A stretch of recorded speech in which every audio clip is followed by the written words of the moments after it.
Hey guys, welcome back. Today I want to talk to you about the semicolon, which sounds extremely boring, but if you're planning on taking the ACT English test, then I'm telling you it's pretty important.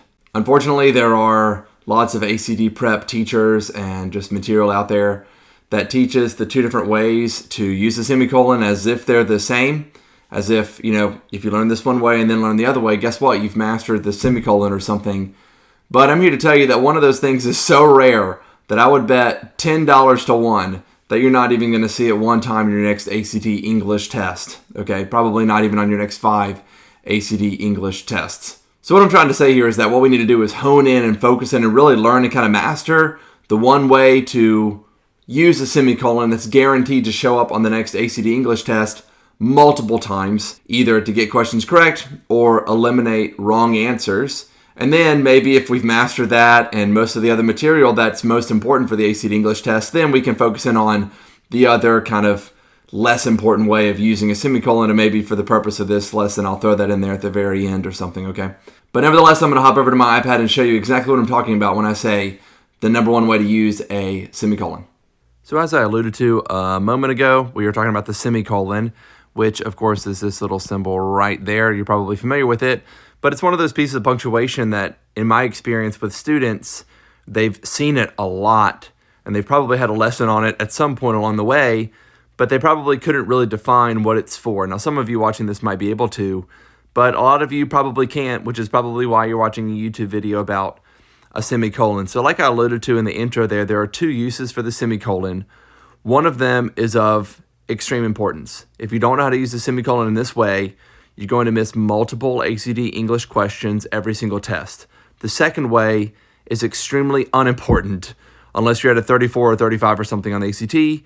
And in that situation, then you need to learn every little thing you can. But I've seen this question, I think, one time on the multiple ACTs that I've reviewed over my life. So we'll talk about that here in a second, but let's talk about the main way that it's used. The main way a semicolon is used, and this is as simple as I can put it, is that it replaces a period. Okay, it's used to do what's called combine two independent clauses together. I'll have a lesson later about independent clauses. An independent clause is just a phrase in English that can stand alone as a sentence. So if we look at this first example I have at the top here, it says, I heard about the award-winning cows. They were outstanding in their field. The first phrase there, I heard about the award-winning cows, that's an independent clause. If we could put a period right after the word cows, it would be in its own sentence, and then we could start this second sentence, they were outstanding in their field. So what that tells me is that I can just put a semicolon right there after cows. Just like that. And that makes this sentence work.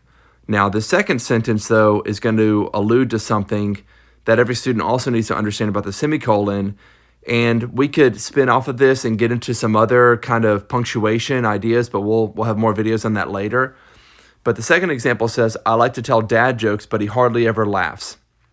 And unfortunately, a lot of students think, oh, well, I like to tell dad jokes. That's an independent clause. He hardly ever laughs.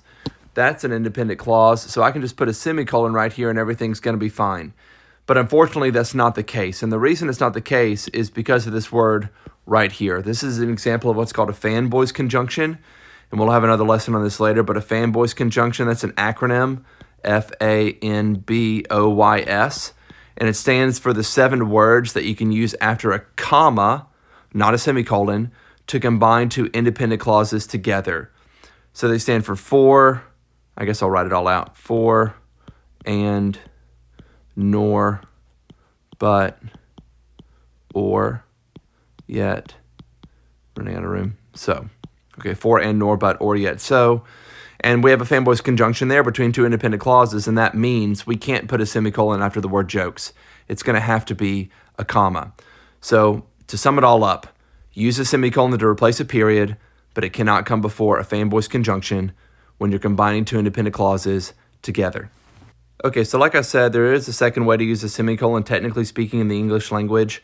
So just to kind of give you some perspective on these two uses of the semicolon in the ACT English system, my breakdown of the ACT English test, which goes from most to least important, I covered the first use of the semicolon in ACT English Step 3, and I covered the second use of the semicolon. It's the last lesson in the last step, which is ACT English Step 6. That's how unimportant it is. But while we're here, we might as well talk about it. I guess. The second way to use a semicolon in the English language technically is to set off items in a list. If this confuses you, if you don't understand, then just stop watching this video and go on to something else because it's not really that important. But if you want to learn, here we go. Setting off items in a list, usually we're used to doing that with commas, right? So we might have a sentence that said something like, I went to the store and I bought apples, grapes, and bananas. And in that sentence, even though I'm not writing it out, you can imagine after the word apples, there would be a comma. After the word grapes, there would be a comma. And then we'd have and bananas, and that would end the sentence. But sometimes a semicolon is going to be used when you have a more complex sentence like this one down here to set off items in a list. And usually the items aren't straightforward, like 3 things just listed in a row. Usually it's going to be an item or an idea and then some descriptive phrase after it. At least that's the way that I've seen it, and that's what I remember about it on an ACT I saw in the past. So here's a sentence that I just made up a second ago because I'm sitting near a Pokemon book that my son is reading. It says, my son's 3 favorite Pokemon are Eevee, who can evolve in many different ways, Pikachu, who is an electric type, and Snorlax, who spends a lot of time sleeping. I don't really know if those are my son's 3 favorites, but you're just going to have to roll with it. Okay.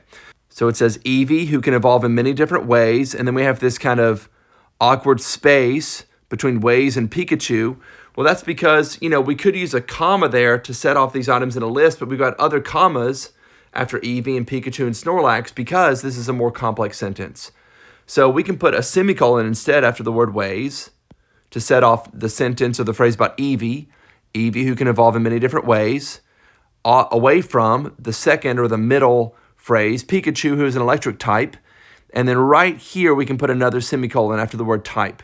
So you see how this is kind of replacing commas, because usually commas are setting off things in a list, but here the commas would kind of confuse things because there's already a lot of commas going on, you see. So Eevee, who can evolve in many different ways, semicolon, Pikachu, who's an electric type, semicolon, and Snorlax, who spends a lot of time sleeping. And up here, you remember I said, well, you can't have a semicolon before fanboys conjunction. This is a kind of exception because this isn't being used to combine multiple independent clauses together. Snorlax, who spends a lot of time sleeping, is not an independent clause. Okay, it's just setting off items in a list. But again, if that confuses you, just forget about it. This is what you really need to practice for each and every single ACT test. So if you have the ACT English system, my book, then, or just the ACT system, then you're going to see an ACT English Step 3. There's a lesson on this, but also a lot of practice that's dedicated to this exact idea. So there you have it. Hopefully you can see that one of these 2 uses for the semicolon is of fundamental importance and the other one is kind of a throwaway. By that I don't mean it's not important. It could be important if you're sitting at a 34 or a 35 on the ACT English test and you need to learn every little thing so that, you can get every single question right, then, it's going to be important for you. If you'd like a free resource, my ACT Prep cheat sheets for free, then you can head on over to theactsystem.com/cheat, and you'll be able to download the ACT System cheat sheets there, and you'll see how for each of the ACT's 4 major subject tests, for now science is going away, but English, math, reading, and science, how I break them down from most important to least important, step 1, step 2, step 3, and so on for each of these ACT subjects, so that, you're not preparing for the ACT out of order and learning things like the second use of a semicolon early on in your preparation as if it's really, really important to you. So that link will be in the description below. Check it out. And look forward to sending you some free cheat sheets. God bless.